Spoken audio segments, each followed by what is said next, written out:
बिस्मिल्लाहिर्रहमानिर्रहीम अस्सलाम वालेकुम, वेलकम बैक। और आज हमारा जो लेक्चर है इस लाइक लेक्चर नंबर 13।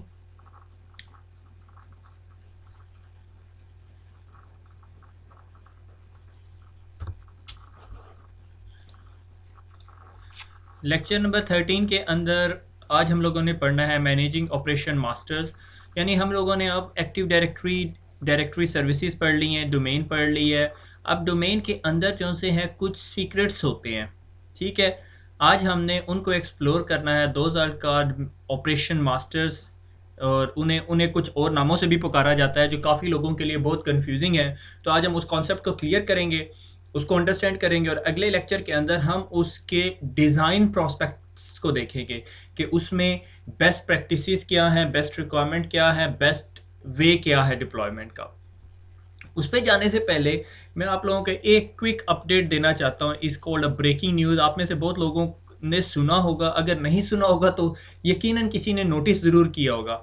आपने नोटिस किया होगा, मुझे नहीं पता आप में से कितने लोग वेबसाइट पे जाते हैं कि उर्दू आईटी एकेडमी की जो उर्दू आईटी एकेडमी की जो वेबसाइट है वो भी स्लो हुई हुई थी। मेनली स्टार्टिंग फ्रॉम 20 मार्च से लेके 26 मार्च तक, ठीक है।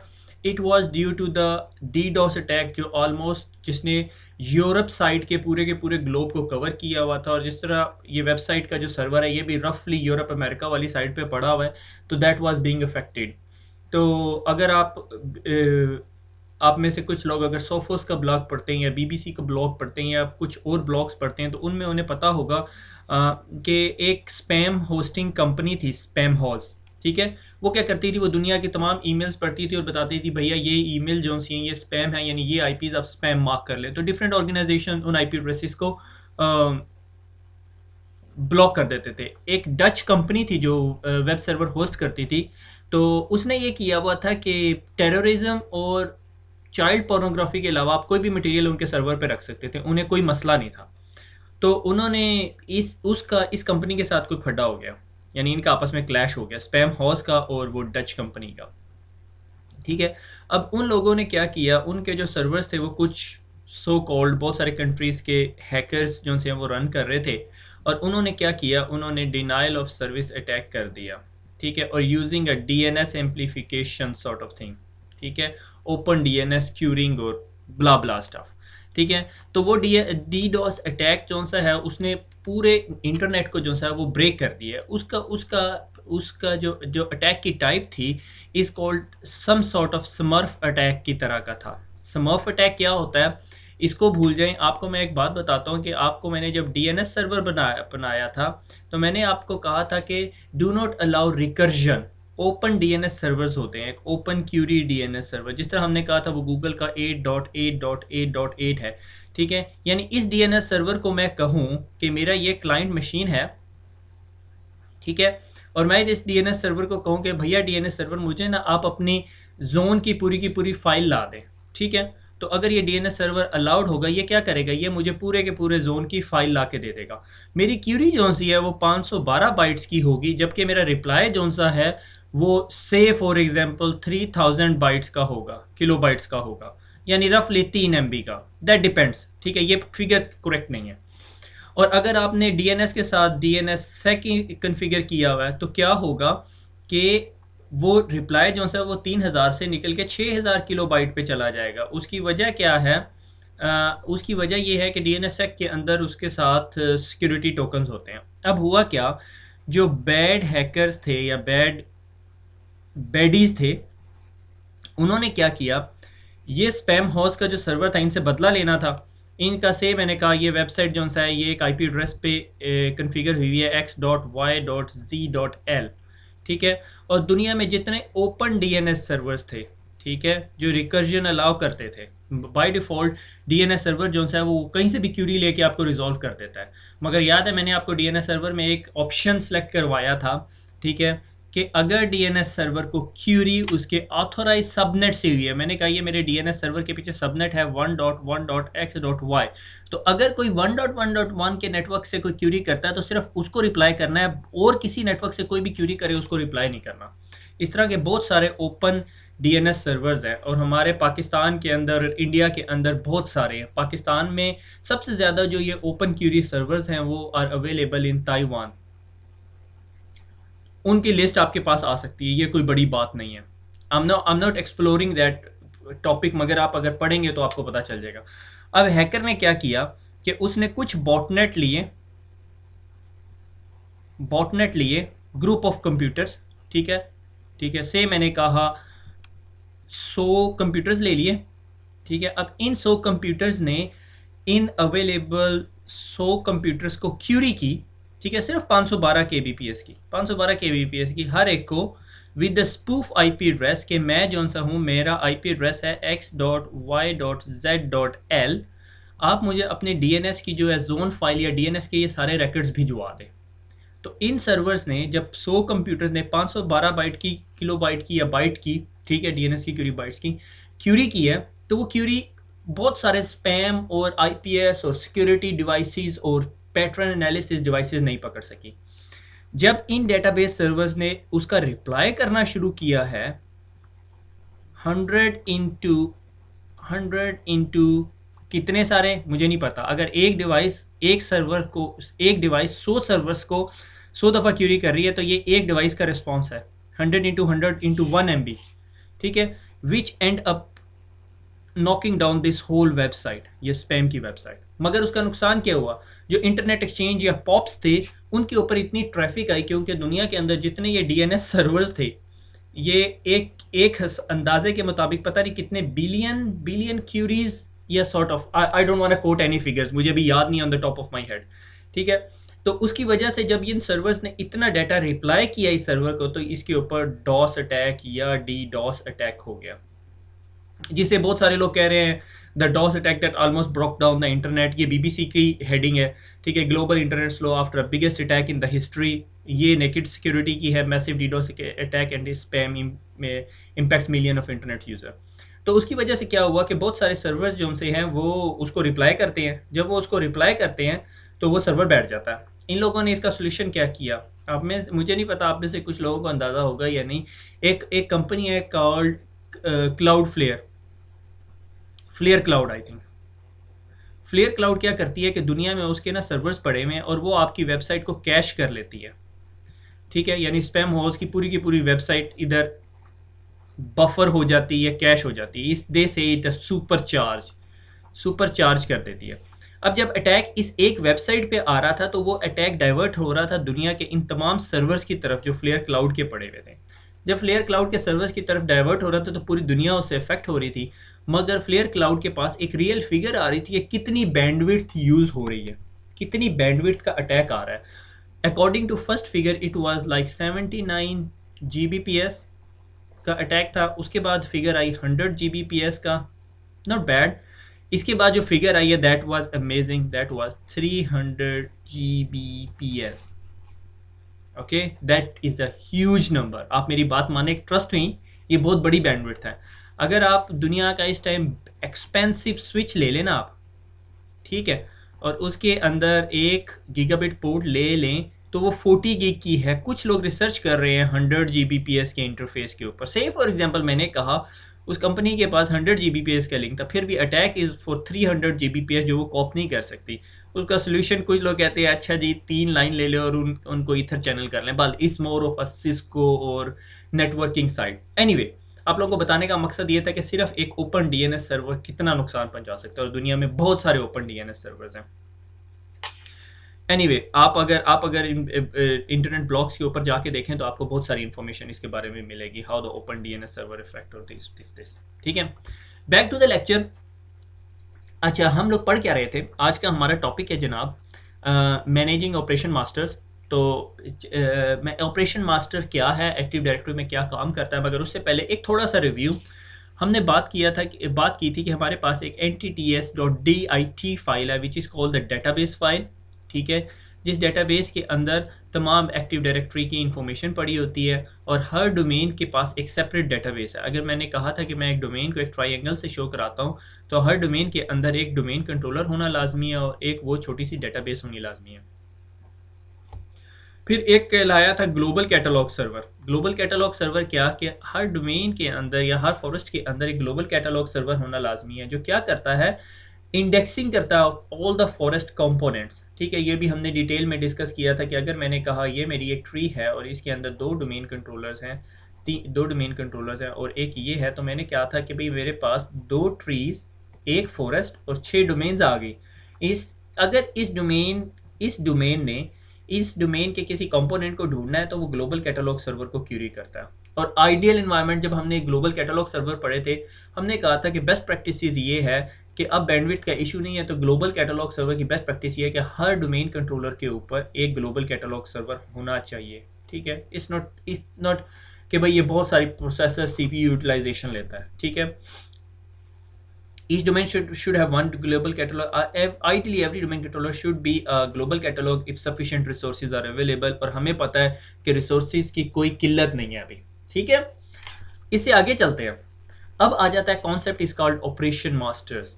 All domain controllers are equal and can write the database. कौन सी डेटाबेस? ntds.dit database. कि हमने कहा अब हम सिर्फ एक डोमेन लेते हैं। ठीक है, मैंने कहा ये मेरी डोमेन है और मैंने इस डोमेन के अंदर जी दो डोमेन कंट्रोलर्स बना दिए, बल्कि 3 कर दिए। मैंने कहा मेरी डोमेन पे काम बहुत ज़्यादा है। ठीक है, domain controller 1, domain controller 2 and domain controller 3। ठीक है, अब इन डोमेन कंट्रोलर्स, ये जो सारे डोमेन कंट्रोलर्स हैं, अगर मैं नेटवर्क एडमिन, सिस्टम एडमिन हूँ, ठीक है, मैं इस डोमेन कंट्रोलर पे लॉगिन हुआ और मैंने कर दिया +1। कलर से तंग आ गया इसलिए मैं कलर चेंज करना चाह रहा हूँ। मैंने कर दिया जी +1 यूज़र अकाउंट ऐड कर दिया, तो ये थोड़ी देर बाद यहाँ पर भी आ जाएगा, यहाँ पर भी आ जाएगा। ठीक है, अगर मैंने यहाँ पे लॉगिन होके एक यूज़र ऐड कर दिया तो वो यहाँ पे भी अपडेट हो जाएगा, यहाँ पर भी। तो सारे के सारे डोमेन कंट्रोलर्स को रीड एंड राइट की परमिशन है until unless one of the domain controller is RODC, read only domain controller ना हो। ठीक हो गया, आगे चलते हैं। हर डोमेन कंट्रोलर के ऊपर एक स्पेसिफिक टास्क होता है। ठीक है, those are called operation master task. ठीक है, ऑपरेशन मास्टर डोमेन कंट्रोलर्स एक ऐसे डोमेन कंट्रोलर के रोल्स होते हैं जो कोई इंपॉर्टेंट फंक्शन परफॉर्म कर रहे होते हैं। इन ऑपरेशन मास्टर रोल को और बहुत कुछ कहा जाता है। ठीक है, पॉसिबल नेम्स हैं ऑपरेशन मास्टर जो बहुत ज़्यादा आप सुनेंगे: operation master roles, single master role, operation token और फिज्मो। ठीक है, फिज्मो जब मैं देखता हूँ ना, फिज्मो जब मैं वर्ड सुनता हूँ तो मुझे बहुत हंसी आती है। ठीक है, एक बंदा है, कौन है मैं नहीं बताना चाहता, उसको एक जगह इंटरव्यू देने का मौका मिला और उससे किसी ने पूछ लिया, MCSE टाइप की चीज़ें पढ़ाता था, माइक्रोसॉफ्ट का गुरु आदमी था, उससे किसने पूछ लिया फिज्मो रोल्स क्या होते हैं। मैं बात कर रहा हूँ 2000 सर्वर्स के ज़माने की। ठीक है, और बड़ा परेशान, इंटरव्यू में कंप्लीट नहीं हुआ, इंटरव्यू यानी एक ही क्वेश्चन नहीं आया और उस वजह से उसकी जॉब ना हो सकी। बड़ी अच्छी कंपनी थी, तो उसने मुझे कॉल की। मैंने कहा यार मुझे भी नहीं पता फिज्मो रोल्स का। तो फिर हम लोगों ने उसके ऊपर रिसर्च की और उसके बाद काफ़ी दफ़ा इस पे काम करने का मौका मिला। इस वेरी इंपॉर्टेंट क्वेश्चन, ये इंटरव्यू का भी क्वेश्चन हो सकता है और इंटरव्यू का भी क्वेश्चन हो सकता है। ऑपरेशन मास्टर रोल्स बताओ या फिज्मो रोल्स। फिज्मो रोल्स के नाम पे बहुत सारे इंटरव्यूज़ में क्वेश्चन आते हैं। ठीक है, यानी फिज्मो रोल बहुत सारे से ये मुराद नहीं कि एक इंटरव्यू में 10 क्वेश्चन आते हैं, यानी अब कभी भी आप इंटरव्यू देने जाओगे तो फिज्मो रोल। और ये एक ऐसा टॉपिक है जो वेरी लेस टॉट, और मगर ये it has a big depth in it. ठीक है, हम कोशिश करेंगे, तभी मैंने इसको 2 लेक्चर्स में डिवाइड किया है कि हम इसके साथ प्रॉपर इंसाफ करेंगे, यानी बुक से ज़्यादा इंसाफ करेंगे, आप परेशान ना हो। अच्छा, अब हमने उसके बाद क्या किया, हमने उसके बाद ये किया कि हमने कहा ये फिज्मो रोल्स हैं। ठीक है, और हम इसको स्टडी करने लगे हैं कि ये फिज्मो रोल्स हैं क्या और ये कितने किस्म के हैं। तो 5 ऑपरेशन मास्टर रोल्स हैं। अगर मैं मास्टर रोल्स कहूँ या फिज्मो रोल्स कहूँ तो फिज्मो रोल्स कहूँ तो FI नहीं, FSMO, फिज्मो रोल्स कहूँ तो आप एक ही चीज़ समझना, 5 ऑपरेशन मास्टर्स हैं। ठीक है, और इनका काम क्या है कि आपकी डोमेन के अंदर कंसिस्टेंसी मेंटेन करना। ठीक है, यानी अगर मैंने कहा कि मेरी डोमेन के अंदर ये 3 सर्वर थे और ये एक यूज़र अकाउंट जो सा है वो अब्दुल्ला के यूज़र अकाउंट को ऐड कर रहा था और ये डिलीट कर रहा था, तो हमने ये देखना कि कैसे इस चीज़ को कंट्रोल किया जाएगा। तो सॉर्ट ऑफ कंसिस्टेंसी की एग्जांपल ली जा सकती है। ठीक है, तो ये 5 रोल्स हैं, इनमें से 3 रोल्स जो से हैं वो डोमेन लेवल रोल्स हैं, यानी वो डोमेन के अंदर यूज़ हो रहे होते हैं। Infrastructure master, relative ID master and PDC emulator. और ये जो स्कीमा मास्टर और डोमेन नेम मास्टर्स हैं, ये आपके फॉरेस्ट वाइड यूज हो रहे होते हैं। ठीक है, अभी मुझे यहाँ पे फॉरेस्ट और डोमेन के डिफरेंस नहीं बताने की ज़रूरत है ना। अगर मुझे बताने की ज़रूरत है तो इसका मतलब है you are not very well prepared, फिर आप ये लेक्चर ना पढ़ें। तो ये डोमेन के अंदर जो से आपको पीडीसी एम्यूलेटर मिलेगा, रीड मास्टर मिलेगा, इंफ्रास्ट्रक्चर मास्टर मिलेगा। जब आप फॉरेस्ट में आ जाएंगे तो स्कीमा मास्टर सिर्फ एक ही होगा, डोमेन मास्टर जो सा एक ही होगा। मगर अगर आपके फॉरेस्ट में 10 डोमेन्स हैं तो आपके पास 10 पीडीसी एम्यूलेटर होंगे, 10 इंफ्रास्ट्रक्चर मास्टर होंगे, 10 रीड मास्टर होंगे। मगर डोमेन नेम मास्टर और स्कीमा मास्टर सिर्फ एक ही होगा, जो नॉर्मली पेयर डोमेन के ऊपर पड़ा हुआ होता है। ठीक हो गया। तो 5 ऑपरेशन मास्टर्स हो गए, PDC emulator, infrastructure master, RID master, ये 3 हो गए। ठीक है, ये डोमेन लेवल रोल्स हैं, डोमेन लेवल फिज्मो रोल्स हैं, ये domain level operation master roles हैं। और schema master, domain name masters, ये 2 इंपॉर्टेंट है जो फॉरेस्ट वाइड है। अब आ जाती है बात स्कीमा मास्टर की। ठीक है, इस स्कीमा मास्टर को पढ़ने से पहले मैं आपको ये बीबी वाला पॉइंट बताता हूँ, memorize the list of forest wide and domain master operations. इनको मेमोराइज कर लें, आपके पास क्वेश्चन आ सकता है। ठीक है, स्कीमा मास्टर क्या होता है? जिस तरह मैंने पहले बताया है कि ये फॉरेस्ट वाइड है, यानी अगर मेरे पास ये एक फॉरेस्ट है, ये पूरे का पूरा एक फॉरेस्ट है, इसमें कितनी डोमेन्स हैं? 1 2 3 4 5 6 7 8 डोमेन्स हैं। और कितने ट्रीज हैं? 2 ट्रीज, 8 डोमेन्स और एक फॉरेस्ट। ठीक है, तो ये क्या करता है schema master? Define the design of active directory database, skeleton structure of a database. Schema आपका मेंटेन करता है। से फॉर एग्जांपल मैंने कहा कि जो यूजर नेम है, यूजर का जब हम अकाउंट बनाते हैं तो उसके एट्रीब्यूट सारे होते हैं, याद है? उसका टेलीफोन नंबर होता है, उसका अकाउंट डिटेल्स होती हैं, अकाउंट डिटेल्स यानी अकाउंट सेटिंग्स होती हैं, नॉट अ बैंक अकाउंट। उसका लॉग ऑन टाइम होता है। अगर आप इस स्केलेटन को, इस स्ट्रक्चर को चेंज करना चाह रहे हैं, से आप कहते हो नहीं यार मुझे उसका पे स्केल चाहिए हर यूज़र के साथ, तो आपको स्कीमा के अंदर चेंज करना पड़ेगा। याद है पिछले दिनों हमने फॉरेस्ट को स्कीमा के लिए प्रिपेयर किया था, तो वो वही चीज़ थी। ठीक हो गया। तो स्कीमा मास्टर जो है वो एक रोल होता है। ठीक है, और वो पूरे फॉरेस्ट के अंदर सिर्फ एक होना चाहिए, क्योंकि तमाम फॉरेस्ट का एक ही सिंगल स्कीमा होता है। That is the common attribute.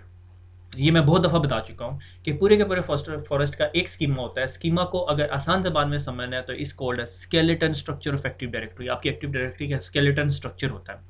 ये स्कीमा मास्टर की रिस्पॉन्सिबिलिटी क्या होती है? Making changes to the forest schema. Forest schema के अंदर कोई भी चेंजेस करनी पड़े। ठीक है, कब करनी पड़ती हैं? ऑर्गेनाइजेशन में बहुत कम होती है।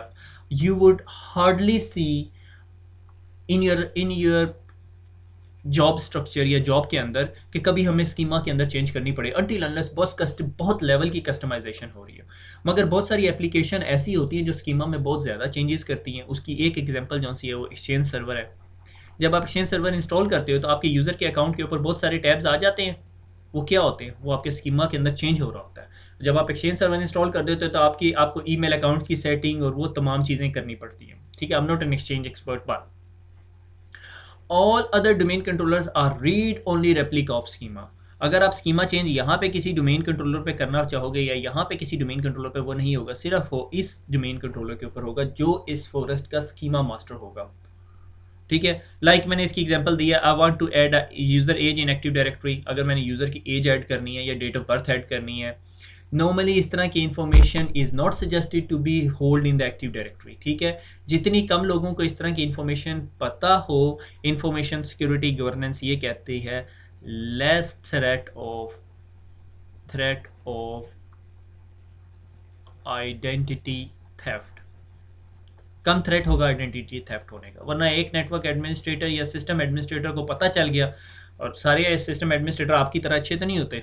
ठीक है, और schema administrator would be one role per forest. सिर्फ एक फॉरेस्ट के ऊपर पूरे का पूरा एक ही रोल होगा। दैट इज, अगर आपसे कोई पूछे फॉरेस्ट में और डोमेन में क्या डिफरेंस है, तो आप ये कह सकते हो कि फॉरेस्ट के अंदर सिर्फ एक स्कीमा होता है, खैर डोमेन में भी एक स्कीमा होता है। ठीक है, test forest before the roll out. अगर आपने कभी भी अपने स्कीमा के अंदर चेंज करना है, इस ऑलवेज रिकमेंडेड। आपने वो जो जब आपकी डोमेन बहुत बड़ी हो जाती है, से ये बहुत बड़ी डोमेन है, ठीक है, I wish all of you guys work in this type of domain. ये बहुत बड़ी है, मैसिव है, ट्रस्ट मी।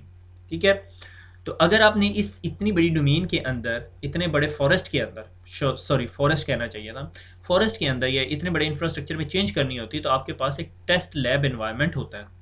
ठीक है, तो पहले आप वो चेंजेस अपने टेस्ट इन्वायरमेंट में करें, फिर उसके बाद रोल आउट करें।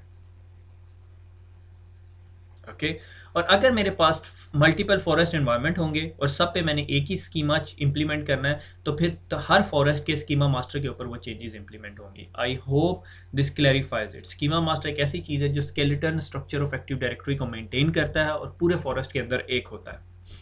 डोमेन नेमिंग मास्टर, ये भी फॉरेस्ट लेवल का रोल है, ठीक है, जिस तरह मैंने यहाँ पे ऐड किया हुआ है। ठीक है, मैंने थोड़ा सा टाइम लगाया है इस स्लाइड्स के ऊपर। Add and remove domain in the forest.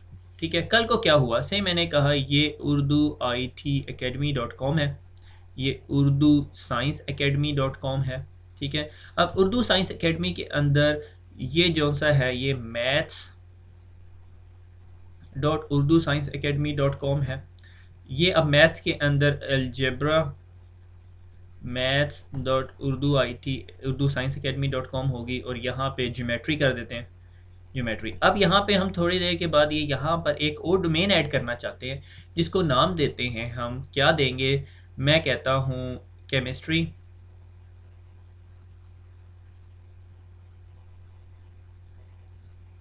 chemistry.urdu-science-academy.com। जब मैं ये डोमेन ऐड करूँगा तो ये डोमेन नेम वेरीफाई होगा from a domain naming master के ऐसा डोमेन नेम ऑलरेडी पूरे फॉरेस्ट में कहीं यूज़ तो नहीं हो रहा। अगर यूज़ हो रहा है तो वो डोमेन नेमिंग मास्टर मुझे डिसअलाउ कर देगा।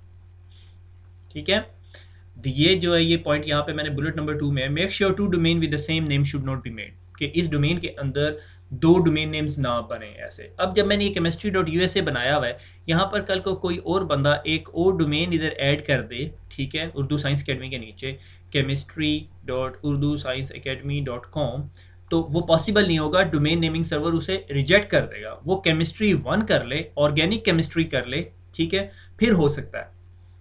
यानी फॉरेस्ट लेवल पे डोमेन नेम्स को मेंटेन करता है, और दूसरी तरफ क्या कह सकते हो, डोमेन नेम्स की कंसिस्टेंसी मेंटेन करता है।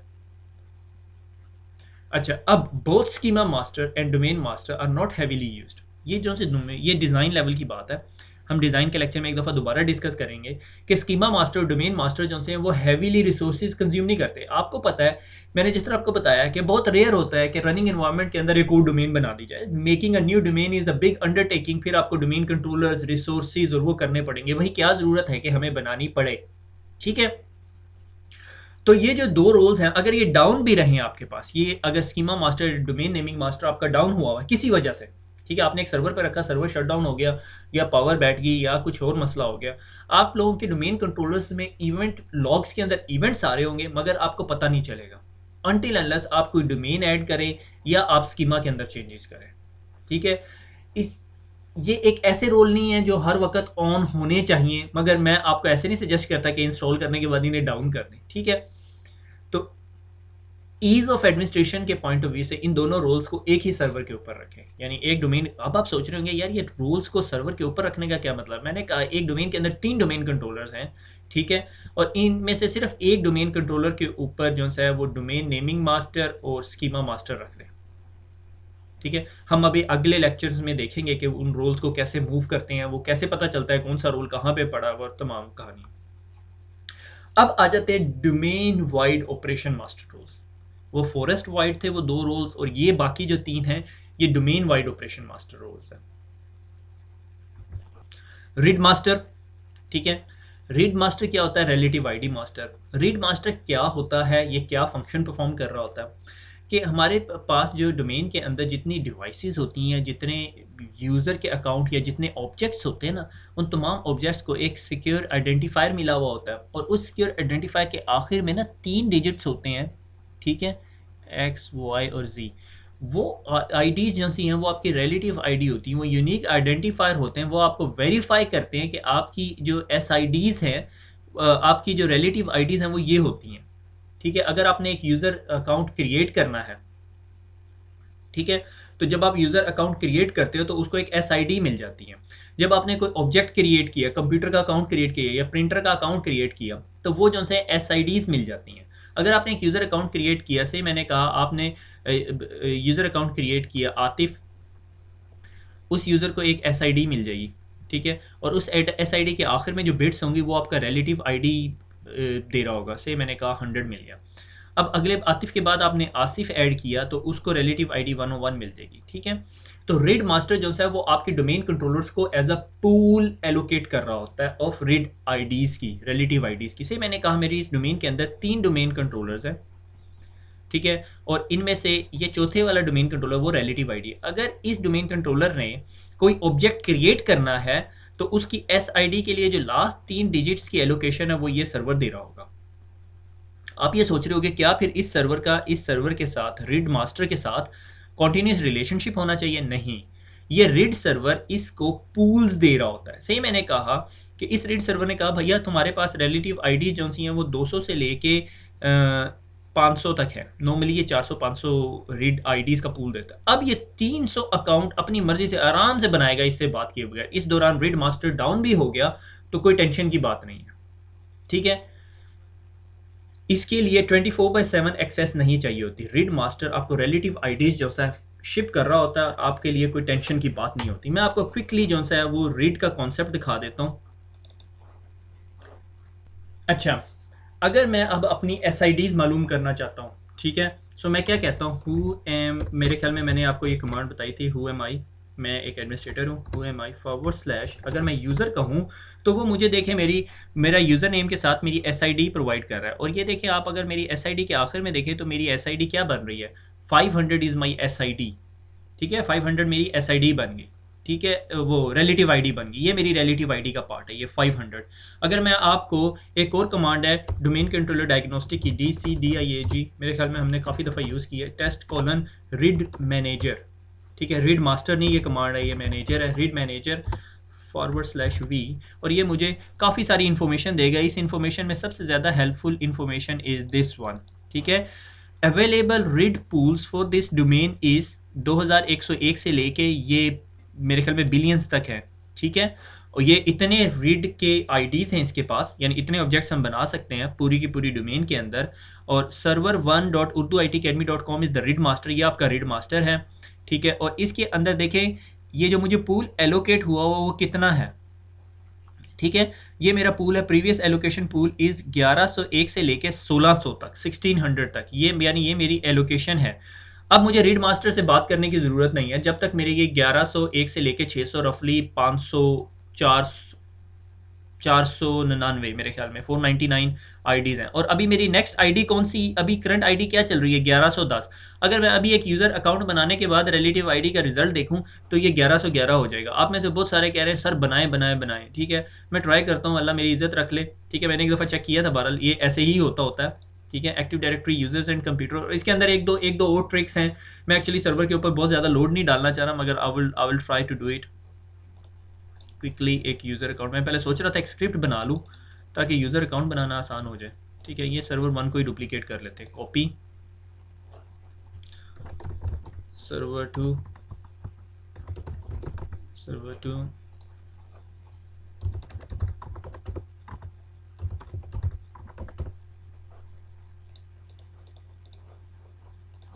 ओके।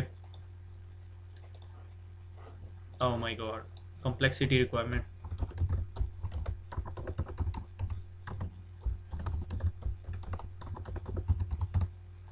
ठीक हो गया।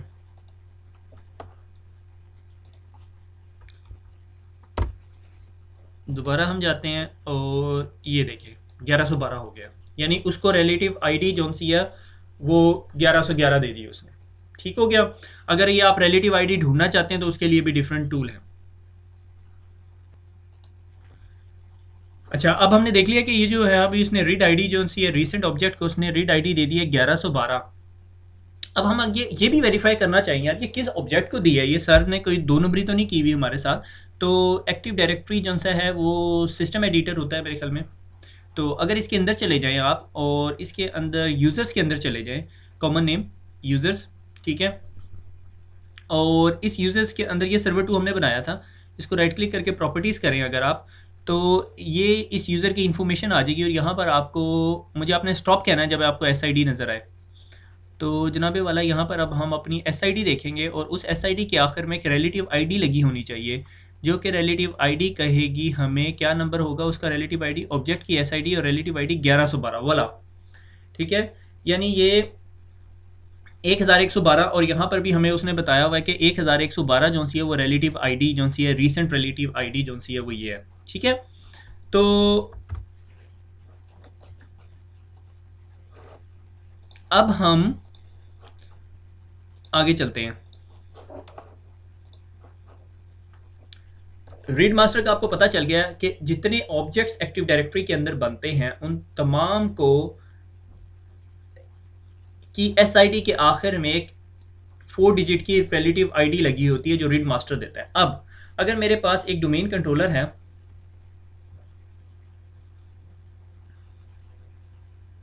अगर मेरे पास एक डोमेन कंट्रोलर है और ये आपका रीड मास्टर है, ये वाला आपका रीड मास्टर है, ठीक है, और आपने अब इसके अंदर बल्क यूज़र इंसर्ट करना है। से मैंने कहा मैंने 500 यूज़र्स इंसर्ट करने हैं, तो इन बल्क आईडीज़ के लिए आपका अपने रीड मास्टर के साथ रिलेशनशिप होना लाजमी है। अगर रीड मास्टर नहीं है और आप जो है वो 500 यूज़र्स बनाए और आपके पास अवेलेबल सिर्फ 490 रीड आईडीज़ हैं, तो आप बाकी वो जो 10 यूज़र्स के अकाउंट है वो नहीं बना सकेंगे।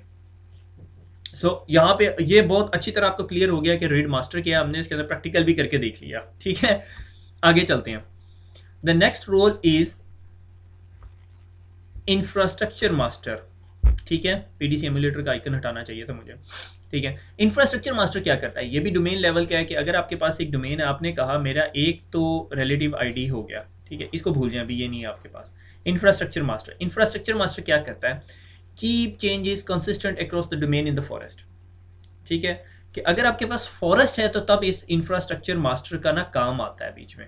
ठीक है, कि सॉरी, इंफ्रास्ट्रक्चर मास्टर का काम आता है। ठीक है, अगर आप डोमेन के अंदर कोई यूज़र का अकाउंट ऐड कर रहे हैं, डिलीट कर रहे हैं, उस यूज़र को मूव कर रहे हैं, तो वो तमाम इंफॉर्मेशन को कंसिस्टेंट रखता है विद इन अ फॉरेस्ट के अंदर भी। ठीक है, सेम मैंने कहा ये मेरा फॉरेस्ट था और ये डोमेन्स हैं, तो ये इस ऑब्जेक्ट को कि इस यूज़र को मैंने उठा के इस फॉरेस्ट में भेज दिया या इस यूज़र को डिलीट कर दिया, रिमूव कर दिया, कुछ भी करता, ट्रैकिंग डिवाइसेस और group members from other domains के साथ भी ट्रैकिंग करता रहता है। ये ना हो कि मैंने इस यूज़र को यहाँ पे भेजना है एक ग्रुप के अंदर, मगर वहाँ ग्रुप ही नहीं एग्जिस्ट कर रहा, तो ये इंफ्रास्ट्रक्चर मास्टर इंटर डोमेन जो से रिलेशनशिप है वहाँ पे काम कर रहा था। अगर आपके पास सिंगल डोमेन है तो इंफ्रास्ट्रक्चर मास्टर की इतनी ज़रूरत नहीं पड़ती। ठीक है, तो ये एक ये रोल जो सा है इम्पोर्टेंट इसलिए है कि आपकी डोमेन के अंदर हर वक्त चेंजेस होती रहती हैं, होती रहती हैं, इसीलिए आपके पास ये रोल होना लाजमी है। उसे अगला role is called the PDC emulator. PDC emulator क्या है कि आपको अगर NT4 का एनवायरनमेंट पता हो तो क्या होता था कि हमारे पास एक डोमेन कंट्रोलर होता था, इस कॉल्ड अ PDC, और बाकी जो से हैं जितने होते थे are called a BDC, backup domain controller, और ये जो से ये रीड ओनली डोमेन कंट्रोलर्स हुआ करते थे। ठीक है, तो पीडीसी एमुलेटर अब NT4 एनवायरनमेंट के साथ अगर 2008 एनवायरनमेंट को ब्रिज करना है, यानी मेरा ये 2008 का डोमेन कंट्रोलर हो गया और अगर आपके पास कहीं एग्जिस्टिंग NT4 एनवायरनमेंट चल रहा है, तो इन दोनों के दरमियान में PDC emulator as a bridge काम करता है।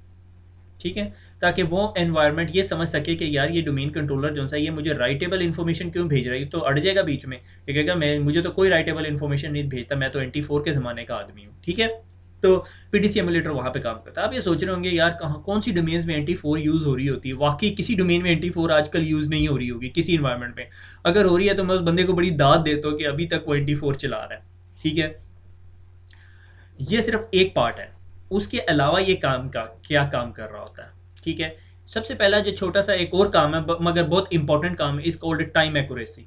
ये आपके तमाम डोमेन के अंदर जितने डोमेन कंट्रोलर्स हैं वो इससे टाइम ले रहे होते हैं। से मैंने कहा, अगर मुझे यहाँ पे इंक आप क्लियर करने की इजाज़त दें, तो मैंने कहा ये मेरा डोमेन है, ठीक है, उसके नीचे एक डोमेन है, उसके नीचे डोमेन है। ठीक है, ये तमाम इस डोमेन के अंदर जितने डोमेन कंट्रोलर्स हैं वो अपने इस पीडीसी एमुलेटर से टाइम पूछ रहे हैं। ठीक है, ये टाइम, ये टाइम, ये टाइम, ये टाइम, और पेरेंट के अंदर भी एक पीडीसी एमुलेटर लगा हुआ है, ये पीडीसी एमुलेटर उससे टाइम लेते हैं, और ये पीडीसी एमुलेटर कहाँ से टाइम लेता है। ठीक है, हमारे कंप्यूटर की जो क्लॉक्स हैं वो जो से हैं वो मेरे ख्याल में मिली सेकेंड्स, और एटॉमिक क्लॉक जो से हैं वो नैनो सेकेंड तक एरर कर सकते हैं। तो ये जो सा है इंटरनेट पे पड़े हुए किसी एटॉमिक टाइम क्लॉक से टाइम ले रहा होगा। अब इंटरनेट पे पड़ा हुआ एटॉमिक टाइम क्लॉक कौन सा हो सकता है? माइक्रोसॉफ्ट की वेबसाइट पे सजेस्टेड टाइम सर्वर्स पड़े हुए हैं, ठीक है। तो पीडीसी एमुलेटर के पास टाइम है। से फॉर एग्जांपल मैंने कहा मेरे पास यहाँ पे एसक्यूएल सर्वर है, और एसक्यूएल सर्वर को कहा मैंने पीडीसी एमुलेटर से ले ले टाइम लेता रहे। अगर पीडीसी एमुलेटर से टाइम ना ले और इसकी इंटरनल क्लॉक कोई गड़बड़ हो जाए, या इसकी बैटरी खराब हो जाए, या इस पीडीसी एमुलेटर के मदरबोर्ड की बैटरी खराब हो जाए, ये 1996 के अंदर ले जाए आपको, यकम जनवरी 1996 के अंदर, तो एसक्यूएल की सारी ट्रांजैक्शन 1996 के अंदर हो रही होंगी। तो यहाँ पे अंदाजा होगा कि पीडीसी एमुलेटर का बहुत इंपॉर्टेंट काम है। ये टाइम सर्वर होता है और ये बाहर से आउटसाइड किसी एटॉमिक क्लॉक से ये टाइम ले रहा होता है, ठीक है।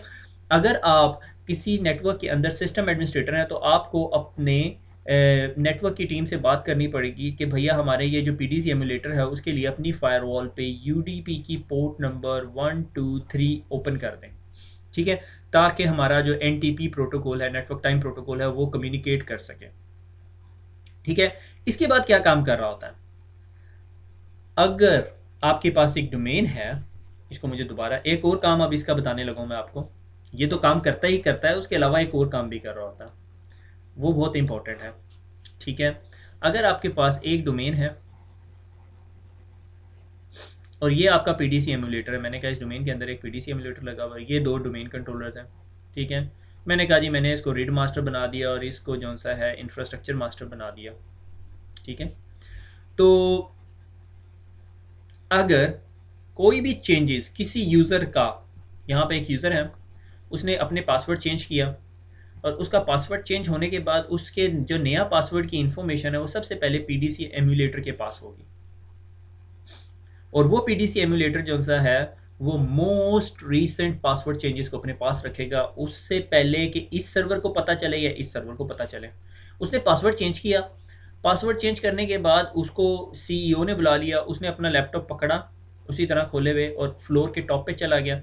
वहाँ जाके जब उसने अपना लैपटॉप लगाया, नेटवर्क के साथ दोबारा हुकअप किया, बीच में डिस्कनेक्ट हो गया था, उसकी रिक्वेस्ट, ऑथेंटिकेशन की रिक्वेस्ट इस सर्वर के पास गई, और इस सर्वर ने कहा यार ये पासवर्ड तो वो नहीं है जो इसके पास होना चाहिए। तो आया ये जो हमारा दूसरा डोमेन कंट्रोलर या ये पहले वाला डोमेन कंट्रोलर इसको रिजेक्ट कर देगा इसकी रिक्वेस्ट को? तो बहुत गलत बात है, क्योंकि इसने पासवर्ड चेंज किया था, ठीक है। ये तो आपके सर्वर को सू कर देगा। एनीवे, तो ये क्या करेगा, ये डोमेन कंट्रोलर जो सा है, बजाय इसके कि इसको रिजेक्ट रिक्वेस्ट भेजे, ये सोचेगा क्या पता कि मुझे अभी तक पीडीसी एमुलेटर ने बताया ही नहीं कि ये जो सी है इसने पासवर्ड चेंज कर लिया। मैं ज़रा पहले बजाय इसके कि इसको पहले रिजेक्ट टोकन भेजने से पहले मैं पीडीसी एमुलेटर से कंफर्म कर लूँ कि क्या भैया तुम्हारे पास भी इस बंदे के पासवर्ड की यही इन्फॉर्मेशन है। ये इसको रिक्वेस्ट भेजेगा पीडीसी एमुलेटर को, और पीडीसी एमुलेटर रिप्लाई करेगा कि नहीं भैया इसका पासवर्ड ये है, तो ये फिर इसको एक्सेस ग्रांट टोकन दे देगा, ओके का टोकन दे देगा, ठीक हो गया। तो पीडीसी एमुलेटर जो है वो हमारा मोस्ट रिसेंट पासवर्ड चेंजेस को अपने पास रखता है, ठीक है, और उसके बाद उसको रेप्लिकेट करता है। अच्छा, अब डीएफएस कीप अपडेट्स, ठीक है, और जीपी अपडेट, ठीक है, डिस्ट्रीब्यूटेड फाइल सिस्टम की अपडेट्स इसके पास होती हैं, ठीक है, फिर उसके बाद रेप्लिकेट होती हैं। और अगर आप कोई ग्रुप पॉलिसी बनाते हो, ठीक है, बाय डिफ़ॉल्ट आपकी ग्रुप पॉलिसी जो सी है वो आपके डोमेन के पीडीसी एमुलेटर के पास जाती है, और फिर वो आगे जाके रेप्लिकेट करता है यूजर्स को, ठीक है। एक और काम कर रहा होता है, ठीक है, वो क्या होता है कि is to maintain the browser list. Browser list क्या होती है? Good question. आपने कभी अपना माई कंप्यूटर या माई नेटवर्क प्लेसेस खोला होगा, तो आपके पास एक लिस्ट आ जाती है जिसमें तमाम डोमेन के अंदर जितने वर्क स्टेशन है उनकी तमाम लिस्ट पड़ी होती है। That is being generated by PDC emulator, वो पीडीसी एमुलेटर मेंटेन कर रहा होता है, ठीक हो गया। तो यहाँ से आपको पता चला कि आपके नेटवर्क के अंदर अगर इंफ्रास्ट्रक्चर मास्टर बंद है, ठीक है, आपको नहीं पता चलेगा, ठीक है, until unless multi domain environment है, यूजर मूव हो रहे हैं। अगर आपका सिंगल डोमेन एनवायरनमेंट है, इंफ्रास्ट्रक्चर मास्टर डाउन है, कुछ नहीं पता चलेगा। रीड मास्टर डाउन है, आप जब तक बल्क यूजर नहीं बना रहे, आपके पास रीड आईडी का पूल है, कोई मसला नहीं। जिस तरह पीडीसी एमुलेटर डाउन होगा आप सबको पता चल जाएगा, पासवर्ड नहीं चेंज हो रहे, ग्रुप पॉलिसीज नहीं लग रही, या ब्ला ब्ला मसले हो रहे हैं, ठीक है। ये तो हम लेक्चर के एंड पे पहुंच गए, ठीक है। तो आज हमने जो से हैं क्या मेन चीज़ें पढ़ी उसको थोड़ा सा समराइज़ करता हूँ मैं। मेन 5 ऑपरेशन मास्टर्स रोल के अंदर एक पीडीसी एमुलेटर होता है, ठीक है, जो टाइम सोर्स हमारा कर रहा होता है, पासवर्ड्स मेंटेन कर रहा होता है, ग्रुप पॉलिसीज मेंटेन कर रहा होता है, डीएफएस मेंटेन कर रहा होता है। ठीक है, यानी उनकी इंफॉर्मेशन सबसे पहले इसके पास आती, फिर ये रेप्लिकेट करता है। स्कीमा मास्टर क्या कि हमारी जो सा है वो उसका स्केलेटन, हमारी एक्टिव डायरेक्टरी का स्केलेटन उसके हाथ में होता है। ठीक है, डोमेन नेमिंग मास्टर के अगर कोई डोमेन नेम जो सा है, ठीक है, urduitacademy.com, ठीक है, और आपके फॉरेस्ट के अंदर फिर कोई और डोमेन नेम आता है तो ये इसको वैलिडेट करता है, ठीक है भाई ये कंसिस्टेंट है। रीड मास्टर क्या करता है, रिलेटिव आईडीज देता है सिड के आखिर में जो 4 डिजिट होते हैं। ठीक है, इंफ्रास्ट्रक्चर मास्टर क्या कर रहा होता है, इंफ्रास्ट्रक्चर मास्टर क्या करता है, इंफ्रास्ट्रक्चर मास्टर आपको वो तमाम चेंजेस जो अक्रॉस द डोमेन या अक्रॉस द फॉरेस्ट हो रही होती है वो आपको ला के दिखा रहा होता है। ठीक है,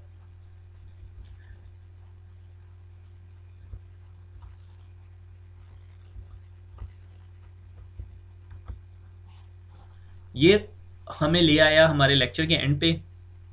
और आज हमने जो से हैं वो 5 रोल्स पढ़े, आपने उनको अच्छी तरह याद कर लेना है। ठीक है, और आपको पता होना चाहिए schema master, domain naming master जो से आपके फॉरेस्ट लेवल के रोल्स हैं, और बाकी जो से 3 हैं वो डिफरेंट लेवल के हैं। ट्रस्ट मी, इसमें और कोई रॉकेट साइंस नहीं है। मुझे नहीं पता कि why student get confuse when they are being asked फिज्मो। अब आपसे इंटरव्यू में कोई फिज्मो पूछे तो आपको इंटरव्यू में पूछने वाले से ज़्यादा आना चाहिए ये लेक्चर सुनने के बाद। खुश रहें, दुआओं में याद रखें, फिर मुलाकात होती है। अल्लाह हाफिज़।